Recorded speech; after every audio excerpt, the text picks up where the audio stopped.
Today I'd like to talk about another anime that I feel deserves some more attention. Today's video is about the 1990s OVA series Yokohama Kaidashi Kikou.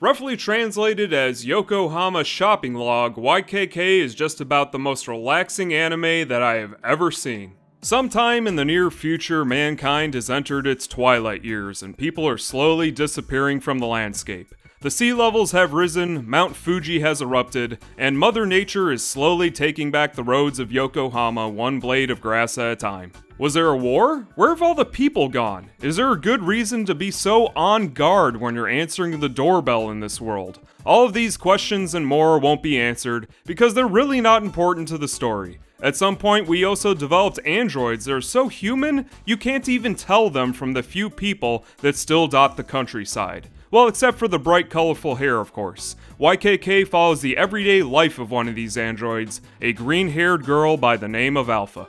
She tends to her cafe in the ruins of Yokohama, waiting for her owner to return from a trip abroad. Occasionally she'll ride through the countryside on her Vespa, brew the odd cup of coffee, and sometimes she even gets a customer too. Yes, life has slowed down to a crawl at humanity's end, but that's just how life is at the quiet country cafe.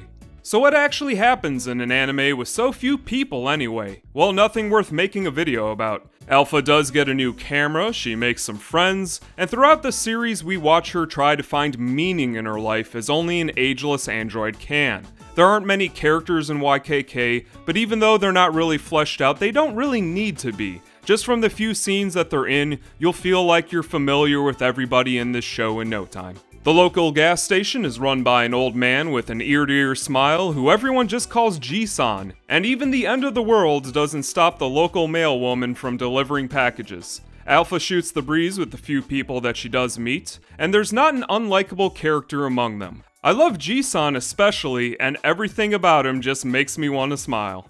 Normally, this is where I would talk about the story, but YKK doesn't really have one. With this anime, story doesn't come second, it comes third or even fourth. Some of its best qualities are its rich visuals, the calm mood that it sets, and its absolutely beautiful soundtrack. I'm starting to sound like a broken record, but the art direction in this anime is really something. I'm not familiar enough with director Takashi Anno's works to tell if all of his anime are like this, but take a look at this quick scene where a cloud passes by overhead. Well, would you look at that, it actually casts a shadow. It's that sort of attention to detail that I really appreciated on repeated viewings, and the more that I watch this anime, the more of these little touches I notice. Wind is really important here too, a gentle breeze, small reflections on the water, all of these little touches are accounted for and make for a very believable world. Watching this anime makes you feel like you're really there. Even the way that they frame each scene makes you feel like you're in the countryside. The zoomed out shots make the anime feel more open, which I feel is a really great decision. There's nothing worse than a show that just zooms in on a person's face 90% of the time. In episode 2 of the anime, the android Alpha survives a lightning strike, and she has some of her past literally shocked back into her, and what follows is so deliberately slow and relaxing that it makes me wonder how they even convinced the animators to draw it. How do you persuade a person to animate a girl getting up from bed, making a cup of coffee, and then watching the sunset with nothing but the sound of the wind to set the mood? This anime is based on an equally relaxing manga series with the same name by Hitoshi Ashinano, and if it ever gets an English version, I'm gonna go ahead and buy that entire 14-volume set. Yokohama Kaidashi Kikou ran from 1994 to 2006, and as far as anime adaptations goes, this anime follows a few chapters from that series so well that it puts most modern anime to shame. You really don't see this level of attention and detail put into faithfully adapting a manga into an anime these days.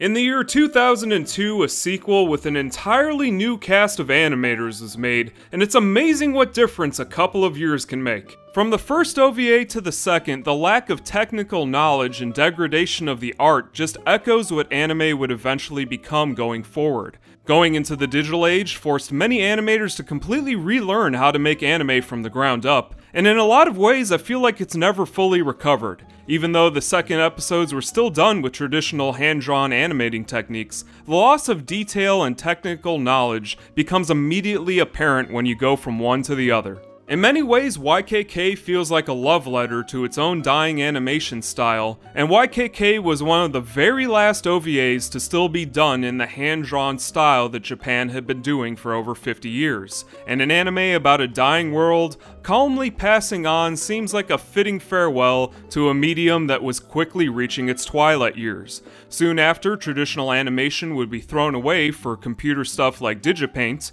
and painted cell art would linger on for a little bit with things like the Pokemon movies, but as far as anime like YKK go, it was basically over at that point. There's something to be said about the format that the second half was released on too. 2003 was a transitional period for people who got their anime as well, and it's hard to say if this was a conscious decision or just a happy coincidence, but I almost want to say I like it more on VHS than DVD. Clearly, the picture on the DVD is objectively better, but the lower contrast and muddy visuals almost make it look like a completely different show when you watch it on VHS.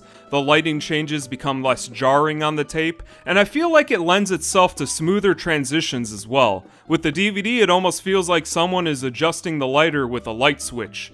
I'd also like to point out that the voice actors from the first two OVA episodes carried over into the sequel, which I really appreciate, and it goes a long way towards making them feel like two halves of the same anime.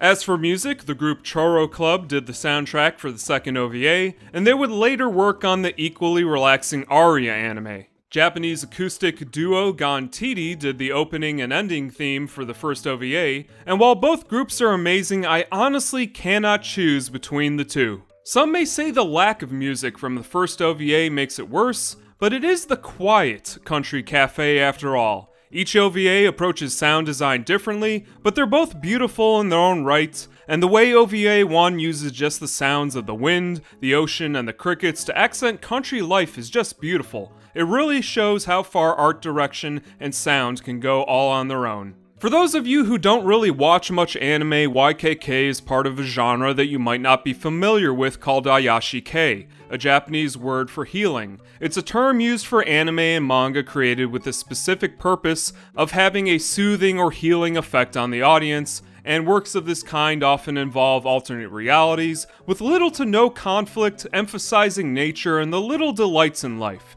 Thank you Wikipedia, I'd say that describes YKK perfectly.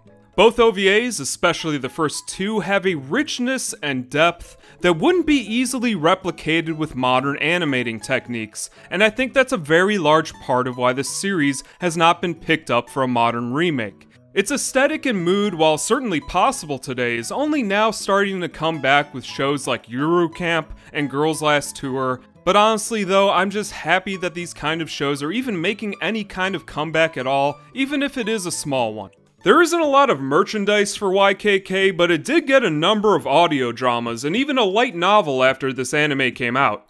Nowadays, Yokohama Kaidashi Kikou has a small but dedicated group of fans, despite its lack of English release, and if you type it into YouTube, you'll find dozens of videos set to perfectly looping animation from the first two OVAs. So to say that it's completely unknown is a little bit of an exaggeration, but the people who know about it really do love this series. The first two episodes of YKK were released on Laserdisc, and the second half can easily be found on DVD for anyone who's interested, though it is creeping up a little bit in price every year. Even though it's never received an English release, there's so little said in these OVAs that I don't think you'll mind even if you don't understand a bit of Japanese. It's the perfect show to put on when you're trying to brew a fresh cup of coffee, and YKK comes highly recommended no matter how you enjoy it. So put on your goggles, get on that scooter, and take the long way home past the ruins of your local Blockbuster Video. You just might find something interesting on the road less traveled. And that's everything I have to say about Yokohama Kaidashi Kikou. I'd like to thank all the people who support me on Patreon, and if you'd like to see more of what I do, just give this video a big ol' thumbs up, That tells YouTube that the videos that I do actually have some value and that people like them, and if you want to see more of what I do, go ahead and subscribe. I do a video every week or two, and not always on anime. Sometimes it'll be about some Japanese TV show about schoolgirls who fight ninjas with bazookas. But if you like what I do, just let me know, leave a comment or something like that, and I will see you guys in a week or two. Thank you very much for watching this video all the way to the end. Take care.